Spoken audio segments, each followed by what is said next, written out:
So we had a 72-hour ceasefire in the Gaza Strip that lasted at most 2 hours, though most people believe it lasted only 1 hour. So let me break down the details for you guys. Associated Press has them.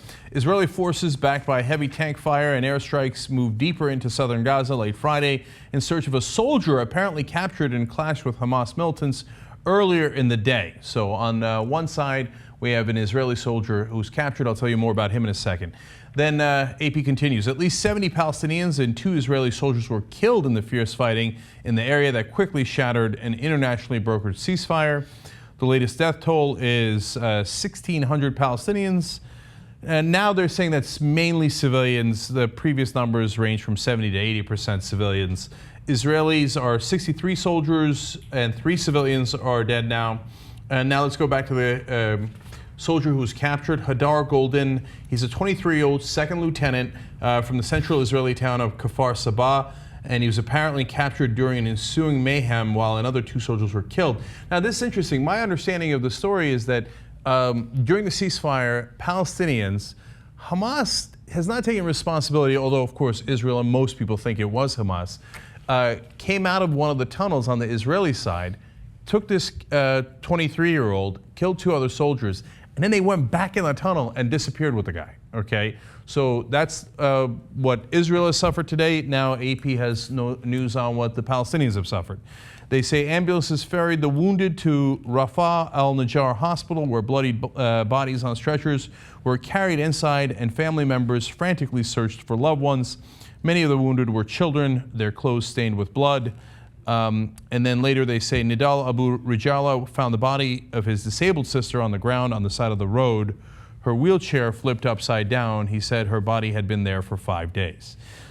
So, look, that's just some of the carnage. We've talked about the carnage a lot. It's just part of the reality of what's happening here, no matter who you feel is right or wrong on the issue. And obviously, if she's disabled, it would have been harder for her to get away when there were warnings that the bombing was coming. But that's just one of the stories. Now, obviously, people in Israel are terrified of what's going to happen to Hadar Golden, and the idea of them disappearing into the tunnel, into a dark tunnel with him, is obviously an incredibly scary thought. Now, he is a soldier, he's not a civilian, and there's a lot of soldiers that have died on the Israeli side already, and a lot of fighters have died on the Palestinian side, let alone the non-fighters. Now, the press is also at times in danger. I want to show you a quick report here that was happening live on the air when a bomb struck. So let's take a quick look at that. 34% of Gaza, and a lot of it in and around this buffer zone, has been declared a no-go zone, which means that vegetables, fruits are not being cultivated, and so food insecurity is growing in the Palestinian enclave. 80% of Gaza.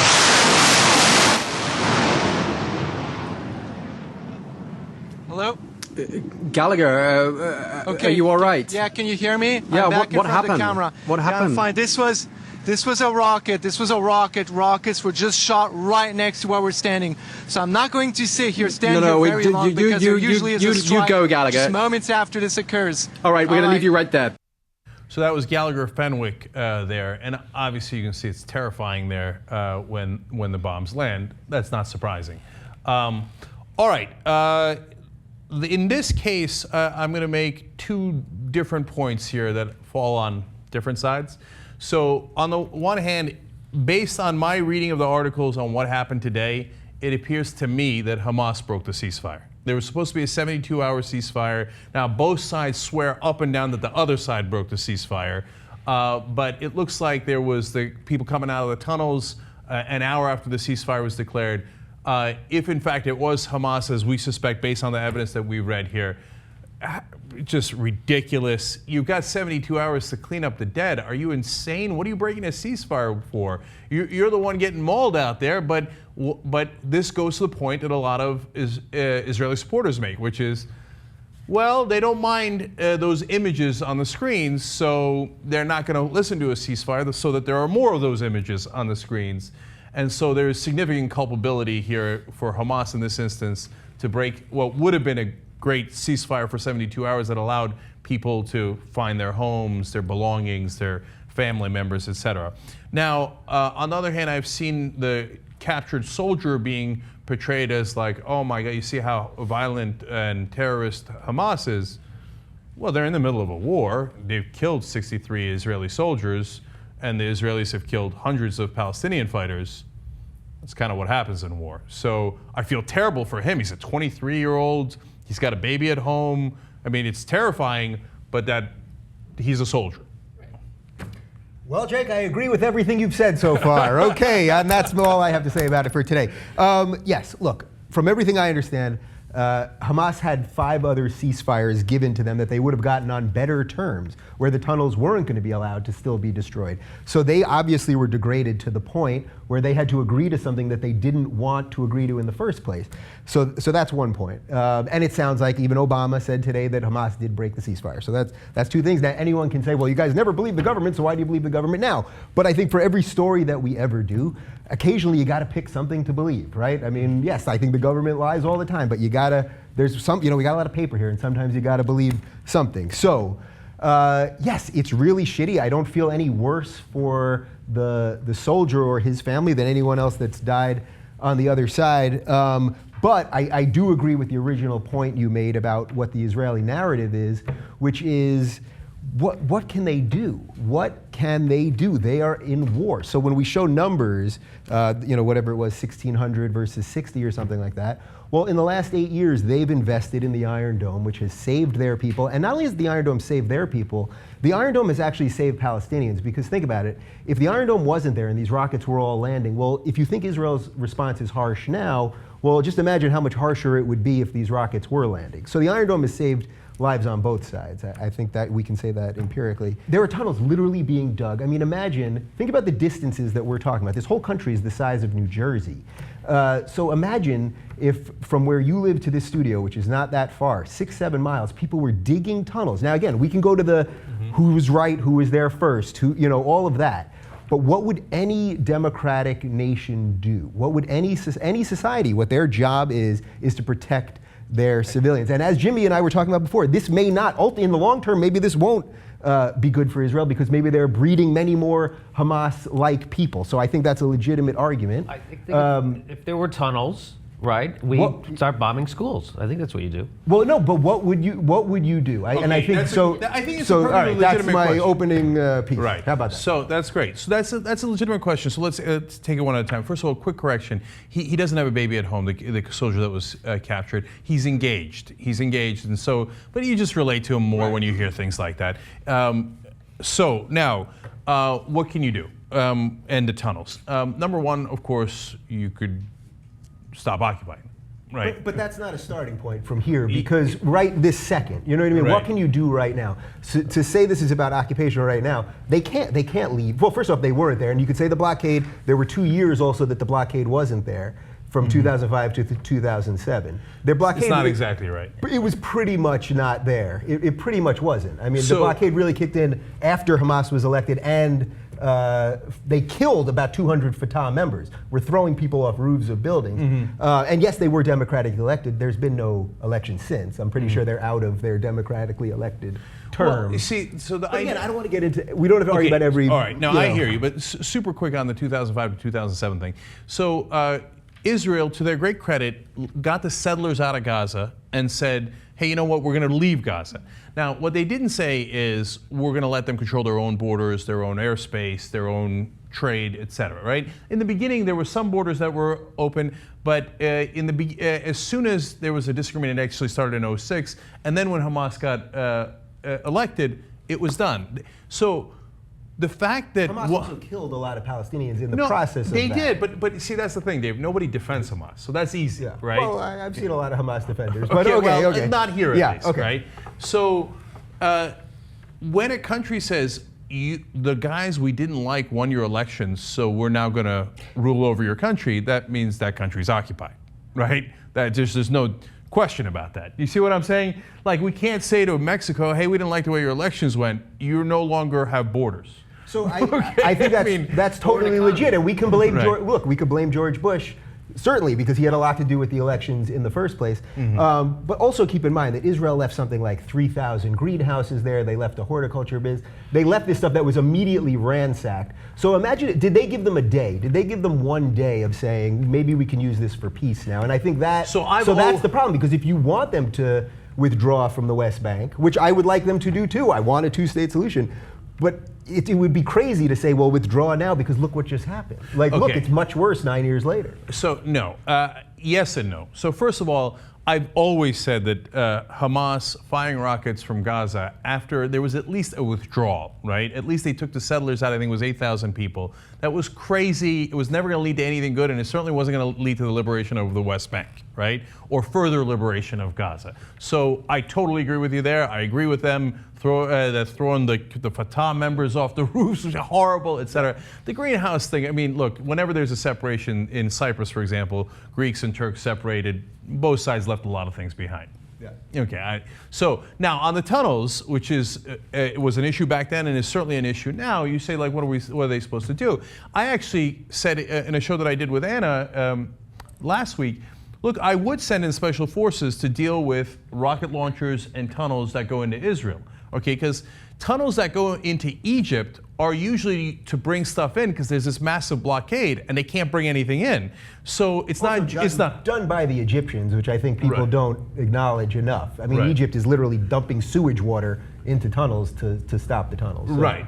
Now, Egypt and Israel are allies and they're doing it in coordination with one another. But yes, it's the government of Egypt that's doing it. Yeah. So to me, so when you call it terror tunnels, the ones going into Egypt are not necessarily terror tunnels. Have there been weapons brought in from there? I'm positive there have, right? But have there also been bread and food and construction material, et cetera? Also, because there's a giant embargo. So on the other hand, tunnels that go into Israel, well, they're specifically for the purpose of going into Israel and capturing people, killing people, et cetera. It's not like they're looking to vacation in Israel. Okay, so that part is true. But Dave, you can't help but come back to the occupation, because if you've got an embargo, at the very least since 2007, that's 7 years, you got to build tunnels, you got to dig tunnels. You don't have a choice, right? You got to, and the thing is, you say, what is Israel supposed to do? Well, look, we've had 47 years to figure this occupation thing out. I mean, I almost want to make T-shirts that says, how long?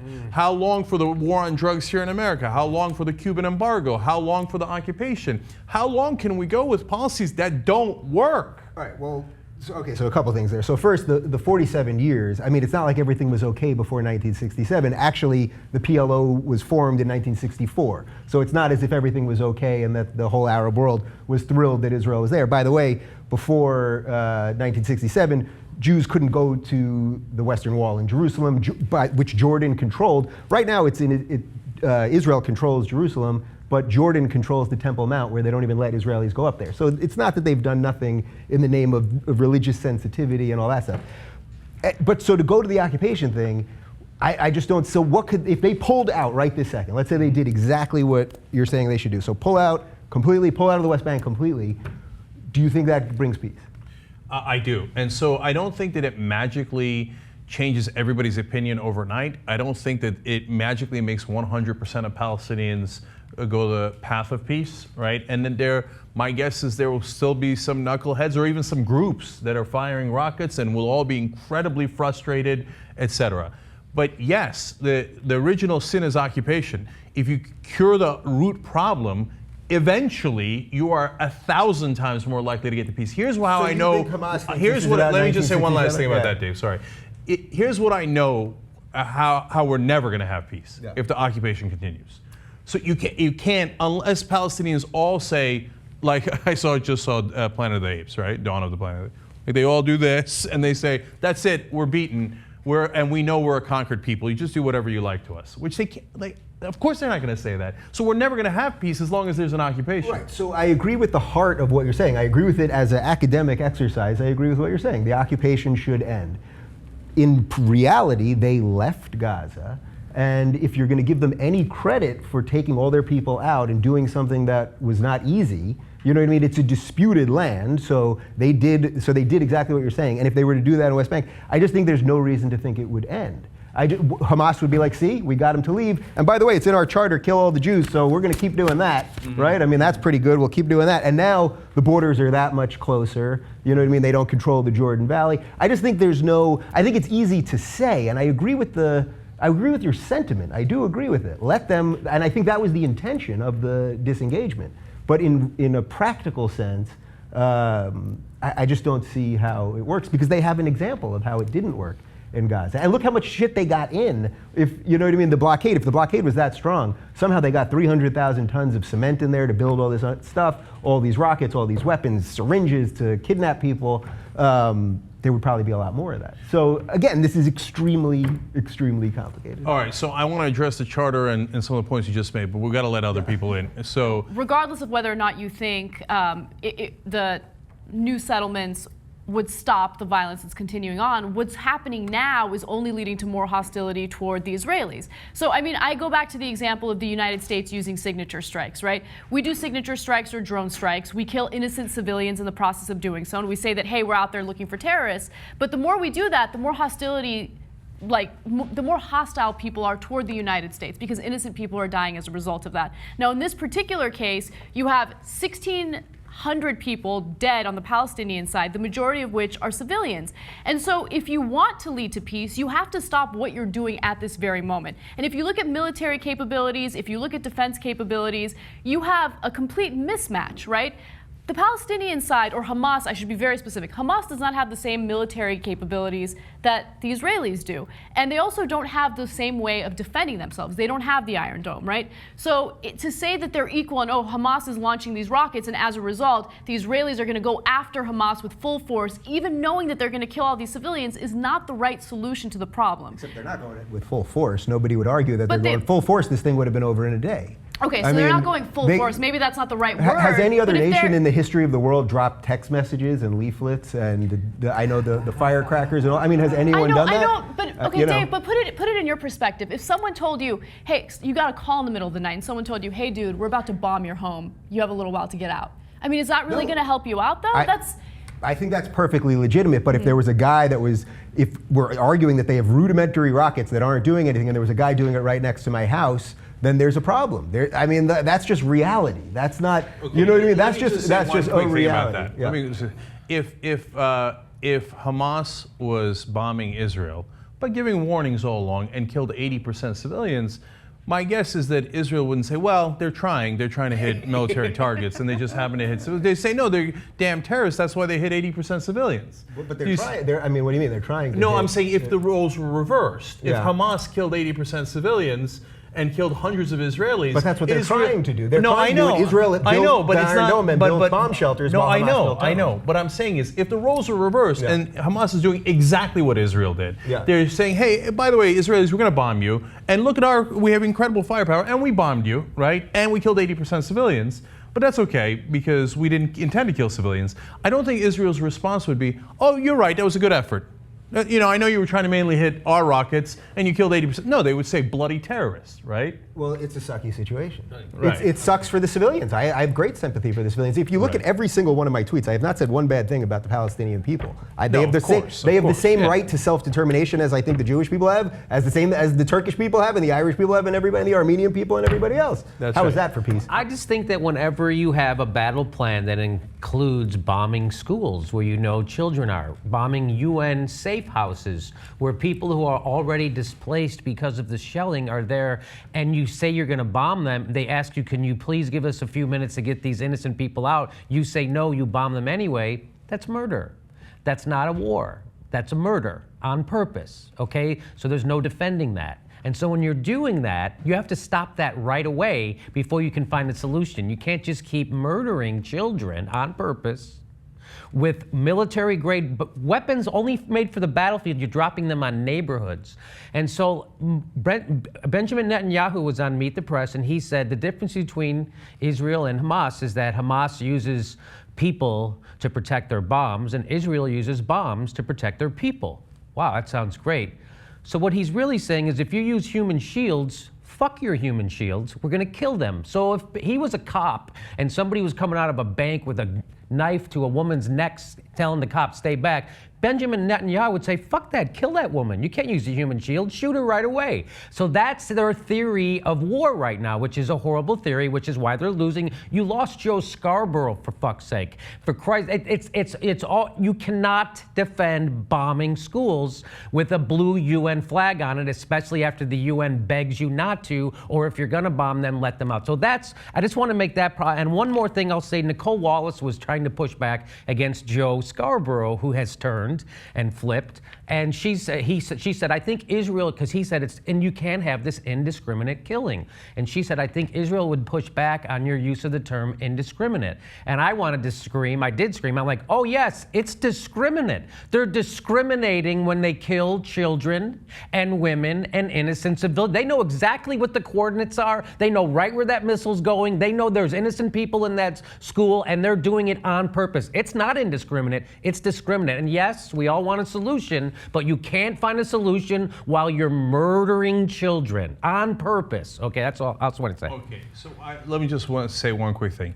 Understand that the U.S. does something similar with drone strikes. When we do a drone strike based on signatures, that's the cell phone in what we think is the right cell phone in the right area, but we don't actually know who we're killing, and oftentimes we'll bomb weddings, and women, children, etc. will die. You know what we do about that? We get really, really angry on this show, right? And we criticize our own government, as in this case, Jimmy is criticizing Israel. So Israel's not the only one who does it, but we get mad every time any country does it. Right. The only caveat to that would be that, and this goes to what Anna was saying, is that they're fighting people that are on their border, that are shooting at them. So it's a little different when none of us know why we're in Afghanistan. Do you know why? I have no idea why. What are we doing? Right. What are we doing in Pakistan? Killing people across the world that are not shooting at us. So there is a fundamental difference when people are shooting at you and have used suicide bombers and are trying to tunnel under you and all that. There is a technical difference than what we're doing, which is going across the world. So, you know what I mean? To do things, none of us can explain Afghanistan war, our longest war ever in 10 years.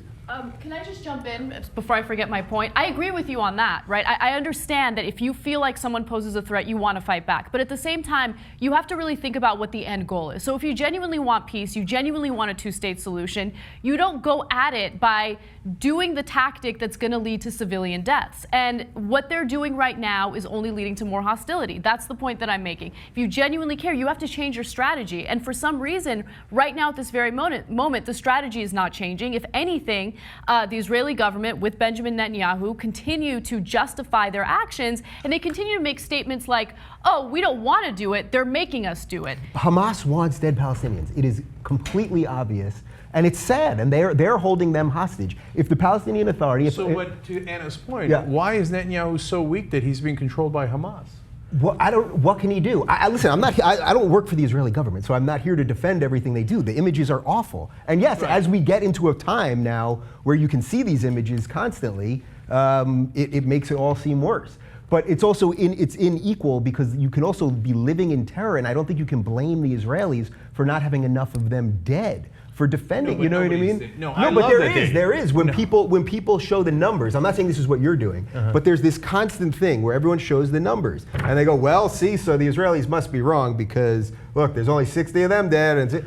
But Dave, I think what they're saying there is not to not protect your people, but don't kill 80% of civilians. Because to Anna's point, that doesn't really help your cause.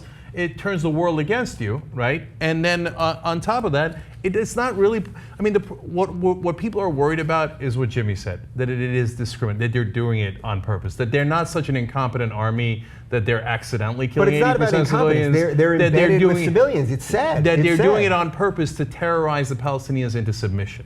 Okay, and knowing Netanyahu and how he's done, and not every Israeli government has done that. There's a lot of Israeli governments that have offered some degree of peace and negotiations, but this right-wing government has chosen that path, it appears. What would I do if I was Israel? One, I would go to the 1967 borders. I know they think that's unthinkable, but you know what? At this point, it is. It is. Hold on. No, I know. No, I would do it today. Let me explain. Right this second. Right this second. Because right now, they're not stopping because of pride. Right? They say, oh yeah, we started this, and then we're going to get every single tunnel, and we were right, and we're going to obliterate Hamas, etc. And because Netanyahu has an 85% popularity rating, he's not going to stop that. Okay? But what I would do is say, look, we already know the deal. By the way, if anybody cares, it's already been negotiated that the West Bank, Israel's going to get some percentage of it. I forget exactly what percentage. At one point it was 4%. I think it's higher now. They're going to get to keep some of the settlements. In return, they're going to give a strip of land that connects Gaza Strip to the West Bank. Okay, Palestinians don't get a right of return. And then once you've got those borders, I would build the world's highest wall, which they already have. They just built it in the wrong place. Okay, and you know what that wall did? It worked. So I would go to the Turkish solution, which, by the way, a lot of people, it's controversial and a lot of people don't agree with. The Turkish solution in Cyprus was, okay, the Greeks at the time, and this is, understand that it's the Turkish perspective, okay? But Greeks at the time, in a mixed island with Greeks and Turks, Greeks were running the island and they started killing Turks. So the Turkish government said, we're not going to handle, we can't accept that. They invade Cyprus. The world is angry at them for invading Cyprus, but the world was angry originally at the government for killing Turks, so both sides are at fault, right? They invade, they take the whole island incredibly quickly, and then they go, well, we're 40% of the population, you're 60% of the population. You take 60% of the land, we're going to take 40% of the land. Everybody that's on that side, that's Turkish, you're going to, sorry, you lost your homes. You're going to have to come to this side. Everybody that's Greek on this side, sorry, you lost your homes. You're going to hate me forever, but you're going to that side. And then we're going to build a giant goddamn wall. And they did, and everybody's criticized them since. The number of deaths since that wall was built is 0. Okay? They separated the two sides, built a giant wall, and the Greeks know if you cross that wall, it's not going to wind up well for you, right? So if the Israelis said, here are the borders we've agreed to, basically the 67 borders, I've got the moral high ground, I've built a giant wall, my guess is you're not going to want to cross it, right? And some will, and then Israel will punish them, and then we'll all come on here and agree with Israel.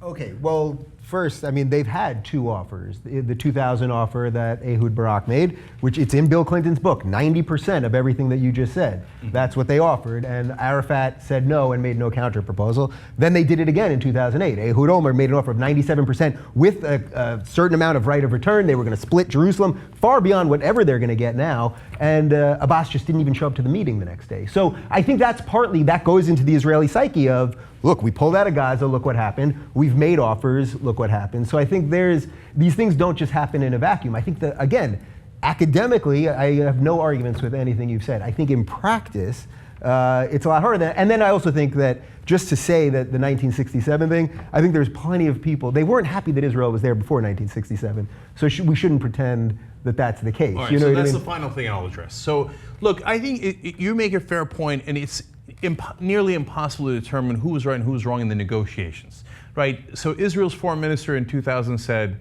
I would have rejected those terms if I was Palestinian. He said it was slanted towards us and they didn't do the wrong thing. Now, maybe he's wrong, right? And everybody's going to say, and Abbas is going to say, no, the terms were ridiculous, that's why I didn't show up, et cetera. And Abbas, everybody acknowledges is a real partner for peace overall, right? So Yes, if he was running Gaza right now, this wouldn't be happening. right. That's the irony But here. when you say they were right or we were right on negotiations, that's impossible to determine. So it's a fair point when you say they walked away, and they would say that it's fair to say that no, the Israelis made a bad offer. Okay, so on the issue of the charter and them hating Jews and wanting to kill Jews and stuff, people constantly say, but they want to kill all of us. Yeah, but number one, they don't have the capacity to do that, so it's theoretical, whereas the killing that's happening in Gaza today is real. Those are real people that are dead. It's not theoretical, it's practical, right? Number two, every people that is oppressed, and whether you agree that they're oppressed or not, they certainly believe they're oppressed, says every time, I want to kill them all. If Texas was occupied by Iran, what would the good people of Texas say? I want to kill every Iranian on the planet. Wouldn't they say that? Yeah. Right? That doesn't mean that if Texas were to get unoccupied, they would actually kill every Iranian on the planet. Texas. Yeah. So they might, right? Yeah. But so I don't want to give them that capability. Okay, I don't want to test that out. Okay, but that's not a good excuse for. So let's just occupy them, what, to the end of time? Because at some point, if they get strong enough, they might want to act on these theoretical things that they have said. Now, at the same time, don't get me wrong, Hamas is a bunch of idiots. Take that out of your charter. Not only is it immoral and unethical and wrong and the least progressive thing you could possibly think of, it's also stupid and counterproductive, because all Israel has to say is, I can't let these guys go. If I let that guy out of my open-air prison, he's going to kill me. Right? And it's a very effective argument, so Hamas is stupid. So we all acknowledge that as well. Okay, Steve, you had a question. All right, so my question is this. How many Hamas members must hide in a school here in LA for us to bomb that school? How many? I don't think we bomb that school under any circumstance here in the US. So if we had 100 Hamas members hiding at my kid's school, and they were firing rockets from my kid's school into Beverlywood, you think the US government would bomb that school? They would not bomb that school. And I would fight like hell for them to not bomb that school, even if my kids were killed by the people who were sending those bombs from that school. Bombing schools is just wrong, period. Whether they have human shields or not. And it makes me so sad to see so many good people make these ridiculous mental gymnastics to somehow justify that. That is wrong. If we can't get agreement on that, then we can't agree on the 67 borders or anything else. We have to say Israel is absolutely and categorically wrong to bomb hospitals and bomb schools. And you can't just say, well, Hamas is making us do it. That is so weak, and you don't believe it. You don't. You're too good and too smart to believe that, okay? There is under no circumstances, I don't care how many Hamas members are at a school in the US, would we bomb that school. We bombed the school because it's full of Palestinians. That's why we bombed them in Gaza. You think the United States, maybe I'm not catching what you're throwing here. You don't think the United States, if there was a group of Al-Qaeda terrorists that were shooting rockets towards your house 10 miles away, 15 miles away, you wouldn't want them to bomb that place as they were shooting rockets at your house and possibly digging tunnels under your daughter's... I would fight like hell for that to not happen if that school was full of children. And let me tell you, yeah, it's so terrible. Let me draw it's terrible. I'm not defending it. It's horrible. War is horrible. No, Dave, you are refusing to say that it's wrong, that Israel is taking an action that is categorically wrong in bombing those schools. That is wrong. It's a war crime. You can't. That's murder. That's crime. not war. Well, that's not war, Dave. You war. keep saying war is horrible. That's not war. That's murder on purpose. Those people don't have defense. The UN guy called the Israeli army, begged them to let the people leave that building who were seeking shelter. They said no. They killed them. That's murder, Dave. That's not war. That's not, and I understand that Hamas is probably wrong, right? But still, I'm not saying that Hamas is right or Israel's right or how to solve this conflict. I'm saying that tactic is a war crime. It's murder. It doesn't solve problems. It makes things worse, and you shouldn't defend it because you kind of are. I don't know that I'm defending it as much as I think it's easy for all of us to sit here and tell a country under attack what to do. Yes, it's very easy for me to tell people not to kill children in a school that with a blue UN flag over it. Let me say it's really easy. It doesn't take any thought. You might have a more difficult time. And if you have to think about that, I say, what's wrong with you? Jimmy, come on. You might have a more difficult time discussing that if it was your family that was being attacked. No, that's not right, Dave. Okay? If my family were murdered by Hamas, and they wanted to murder me too, but they're holed up in a school, I wouldn't want to bomb that school. I would just not want to bomb that school. And I don't believe you would either. Nice intellectual exercise about what we would do in a theoretical situation. Wouldn't. I would not bomb a school with several hundred kids who didn't kill my kids. All right, that's so not them. I understand everybody. Let me end on a couple of notes here. One, let's understand that the schools are not being used as schools right now. They're used for refugees who are innocent, okay? They're not all kids. They're families in there. I don't think it makes it any better, but just I want to be clear on that. And they found rockets in the schools, and the UN has admitted there's video of it. No. They found rockets in empty UN buildings. They have never found a rocket in ones that were actually bombed. I thought there were no empty buildings because they need all the buildings. I mean, no. I mean, I read that maybe the organization, the news organization that reported that could be wrong, but my reading of that from several sources was the UN turned in rockets that they found in empty buildings of theirs. They said we didn't do this. And by the way, they turned it into Hamas. They say they don't know who to turn it into, right? So I understand your point. But the ones that got bombed did not have missiles in them. Okay, so there's never been any report of that. So, but look, let's keep it real because it is real. It's not theoretical. If there were, in Steve's scenario, if they were firing Hamas, Al-Qaeda, whoever was firing from Mexico, and they were firing it from a Mexican school, America would bomb that school, okay, as long as there was Mexican kids in it. If there were American kids in that school, America would not bomb that school. You know it, everybody knows it, okay? Now, it doesn't make what America does right? No, it would be just as reprehensible, and I would agree with Jimmy and Steve and everybody who's mad at it. Like, don't kill those Mexican kids, even if those rockets are coming towards my family, okay? I can't have you killing those Mexican kids, right? Now, in this situation, I know, everybody knows that if inside that UN protected school, which is for refugees, okay, you had Israelis, you know that Israel would not bomb it. Yes, war sucks. Right. So they're saying we are willing to bomb that refugee building because there's Palestinians in there and not Israelis, and we don't care as much about them. Well, in war, nobody cares as much about the other side as they care about their side. Okay, and so that's yeah, and so I think a lot of people that would think that's a fair point, and a lot of progressives, I'm getting the sense, and I agree with, is that we think we should do better than that. Whether we're the U.S., whether we're Israel, I think that we should care about civilians. Of course, in the middle of war. War. There's rules to war. No, but there aren't rules to war. There aren't really rules to war. We can all intellectualize the rules to war, but there aren't really rules to war. Hamas, everything they do is against all the rules of war by shooting from civilian areas at civilian areas. So they're doing a double war crime. But I don't believe there's no rules to war. That's just that's not real. Again, it's an intellectual exercise. And terrorists. I would like to be better than that. Look, guys, last thing. Okay, yeah, there are only rules to war when one side is much stronger than the other. So I agree with both sides here. So let me explain what I mean by that. When it's an actual existential threat, we've seen what the U.S. has done. We dropped 2 nuclear bombs on civilian populations in Japan. We firebombed Tokyo. We firebombed Dresden. We killed civilians en masse because war is war and we had to win and they had to lose, right?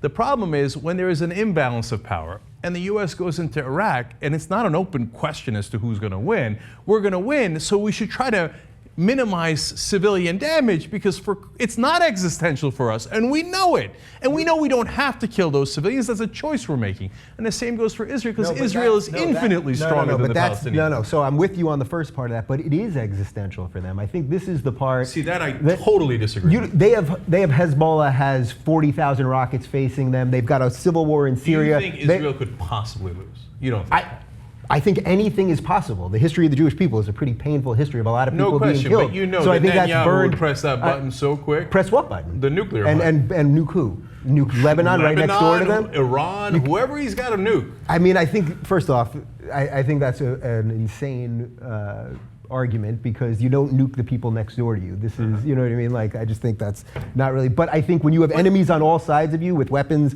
all pointed at you, that it is an existential. See, but that's the thing. And I don't blame you, Dave, because everybody gets into, like, it's hard to escape your identity. So the same with me. Look at how I skewed the Turkish Cyprus thing, like the Turks were all the heroes. Yeah. But I'm sure the Greeks would disagree, etc. Right? Well, I mean, you ask my dad, good Turks, rational, progressive, etc. Now, in your case, there's a very good reason why you think it's existential, because throughout history, it has been existential for Jews. They have been wiped out en masse. Mm-hmm. They almost got wiped off the planet. So it's understandable that you would be nervous about that, right? So very understandable. But it is not the current state of affairs. Israel is infinitely stronger than its neighbors. It has the backing of the United States, which is the greatest military ever built. It is inconceivable that Israel would actually be in danger without us rolling in every piece of equipment. We had to obliterate the entire neighborhood. So think about what you just said, and then acknowledge the fact that for the last month, they've had about 5 million people almost every night going into bomb shelters. Mm-hmm. Every night. So they're infinitely more powerful. And then at the same point, they can't use the infinite power because everyone says that's immoral. And they've had to have their people be in bomb shelters the entire time. So it doesn't quite shake out in that regard. They're not, yes, they're infinitely more powerful because, yes, if there was another war where 7 Arab armies attacked them, like in 1948, yes, I guess they could drop a nuke on, they couldn't do it on Lebanon because it's too close. But, you know what I mean? Yes, so I guess some of that makes sense. But a lot of this is just intellectual, not in reality. It is an existential threat. When you're surrounded by all countries that want to kill you, and a lot of them have a lot of weapons, and as ISIS is marching through Iraq at the same exact time. I mean, these are real things that are going on. So I think taken as a whole, yes, Hamas isn't an existential threat, but as the whole argument, this is a lot of people that don't like them, and it kind of sucks. And so it's impossible to agree on whether it is or not.